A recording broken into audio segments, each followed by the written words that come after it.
আরে আরে মালিক, যেভাবে রুটি সাজাচ্ছ মনে হয় রুটির গোডাউন কিনে ফেলেছো। বাপরে, আজকে থেকে কি রুটি খাওয়া শুরু করলে নাকি আবার? হ্যাঁ আইও মা, মালিক এত অপচয় করো তুমি, পুরো রুটির বেশি অর্ধেক তো খেটেই বাদ দিয়ে দিলে, এখন কি শুধু এই নরম অংশটুকুই খাবে?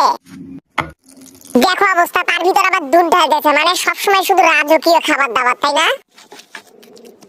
বাবা গো, এ তো একটা রাক্ষস লোক গো, দেখো না আমাকে খাওয়াবার দিয়ে কিভাবে হাতের চিপায় গোল গোল ঘুরাচ্ছে।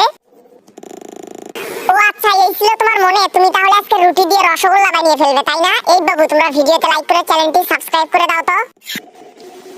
মালিক, তুমি রসগোল্লা বানাবে ভালো কথা, তো আমাদের কিভাবে তেলের ভিতর দিয়ে ভাজতেছো কেন? পিছন টিছন তো সব জ্বলে যাচ্ছে গো।